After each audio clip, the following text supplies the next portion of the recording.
একটি দোয়া পড়ে যদি বাড়ি থেকে বের হতে পারেন, কোনো বিপদ আপনার হবে না। যদি অ্যাক্সিডেন্টে আপনি মারাও যান, শহীদের মর্যাদা পেয়ে যাবেন, বিনা হিসাবে আপনি জান্নাতে চলে যাবেন। সুবহানাল্লাহ। আমার প্রিয় ভাই বোনেরা, অনেক সময় আমরা বাড়ি থেকে বের হই তাড়াহুড়া করে, আমরা দোয়া দুরূদ পড়তেই সময় পাই না।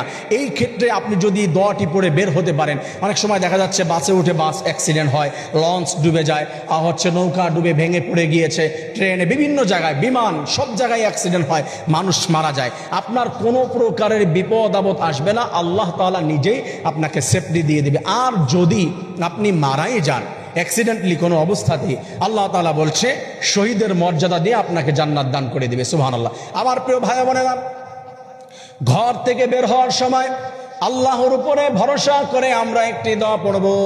আমরা পড়ব বিসমিল্লাহি তাওয়াক্কালতু আলাল্লাহ। আল্লাহ তাআলার নামে আমি ঘর থেকে বের হচ্ছি, তাওয়াক্কালতু আলাল্লাহ, আল্লাহ তাআলার উপরে আমি ভরসা করেছি।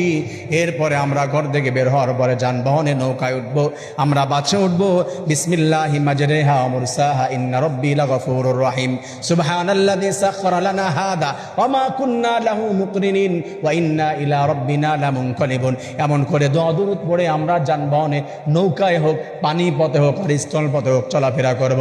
আল্লাহ তাআলা তার হাবিবের মাধ্যমে জানিয়ে দিয়েছেন, আমি রব্বুল আলামিন এই দোয়া পড়ার কারণে আমার বান্দা আর বান্দিকে আমি রব্বুল আলামিন আমার কুদরতি হাতের মাধ্যমে সেফটি দান করে দেই। সুবহানাল্লাহ। আর যদি অবস্থায় কেউ মারা যায়, আমি রব্বুল আলামিন ঈমান যদি তাদেরকে থাকে, আমি আল্লাহ তাআলা তাদেরকে শহীদের মর্যাদা হাশরের ময়দানে দান করে দেব। সুবহানাল্লাহ। আমার প্রিয় ভাই বোনেরা, এই জন্য ঘর থেকে বের হওয়ার সময় আমরা এই দোয়াটি পড়তে কেউ ভুলবো না। আমরা সবাই এই দোয়াটি পড়ার চেষ্টা করব। রব্বুল আলামিন তৌফিক দান করে দিন। আমিন।